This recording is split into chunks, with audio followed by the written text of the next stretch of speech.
sometimes you may have products that your company makes that you can sell, I guess, as is, not like damaged goods, but you can sell it as you produce it, or you can do some more to it. You can process it further and sell it as something else. For example,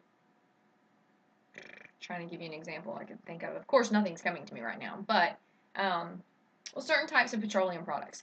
You could process it as like LP gas, or you could do some more refining to it and turn it into um, gasoline. So different types of, again, I'm not a petroleum expert, but there are different things that you might could do to produce a product in one form and then do some other processing to it and turn it into something else. Or, um, I don't know.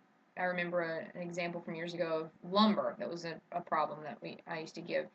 One was a rough cut, and then the one was more of a finished cut. So again, it doesn't mean that you're altering the product necessarily, but it's just different forms in some ways.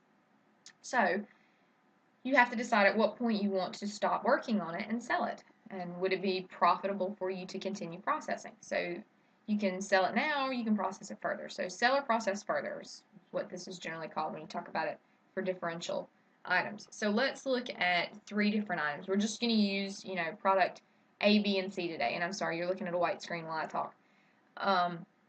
So let's say that we've got product A, product B, product C. Okay? And let's say that if we sell it right now, so I'll just put sales now. If we sold it as is at whatever point in the process it is right now, for A we could get $60,000, for B 15, and for C 55. Okay, so we sell it right now. Here's the sales for each of the products. Right? But let's say that we're considering maybe we want to process further, see if that would benefit us. Well, if you do some more to this, you're going to have additional cost.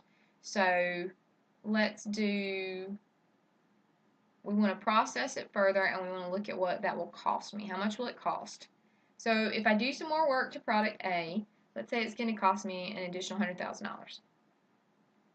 And let's say that's going to cost me 30,000 more for B, and it's going to cost me 150,000 more for C. And you go, whoa, wait a minute. But here's the upside. There's 2 things to consider, okay? And again, think through this logically. Don't get bogged down by the numbers and the wording and think about what's going through. You've got product A. If you make it as is, you can sell it for $60,000, okay? Or you can do some more work to it. Well, the work is going to cost you $100,000, but what else do you need to consider?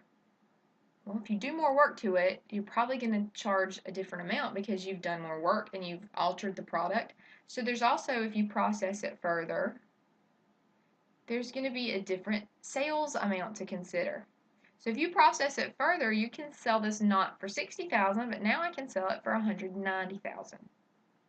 For B, I can sell that for $35,000, and for C, I can sell that now for $215,000. And this is total sales, okay? So instead of 60, I can sell it for 190.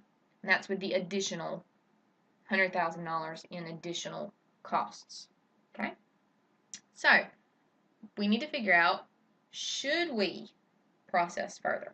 Okay, that's kind of what we're saying here. Excuse me. Whoo! Howdy y'all. Okay.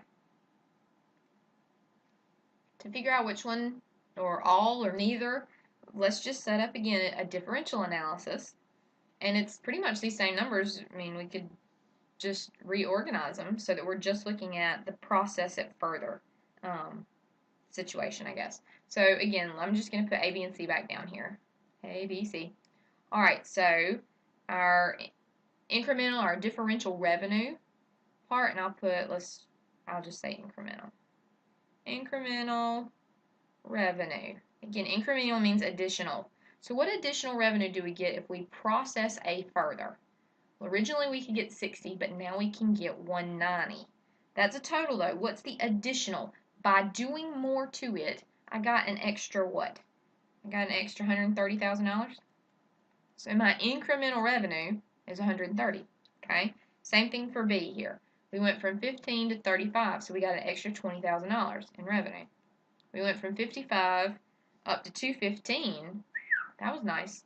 So we got an extra $160,000 for C. Okay. Now, there were also extra costs. So we did have incremental costs associated with this. And this is just the column right above here. So that cost me an extra $100,000 for A, an extra $30,000 for B, and an extra $150,000 for C. So again, overall, we've got increase or decrease in net income, or we can call it, since we're talking about incremental profit or loss. So if we do the further processing to A, we'll get an extra $30,000 in additional profits. For B, that's going to result in a negative, a $10,000 loss. And for C, that would result in a $10,000 profit. So, which one of these do we want to produce or process further? A looks good. C looks good. B, not so great. So, no. I'm not going to do C. A would be fine. C would be fine. Both of those are profiting me. But we are not going to do B. Now, some people may say, oh, well, overall we're going to benefit. Well, yeah, but overall you'd make $30,000 if you did all three, but if you took that one out, you're going to make $40,000. So no, we're not going to consider this in the aggregate or the total here, because we want to make, again, we're in business for what? For a profit. So we're going to do A, we're going to do C. We're going to leave B right here. We're going to produce and sell it at $15,000 because it's not worth it to process it further. We will lose money by doing that. We don't want to do that. Okay?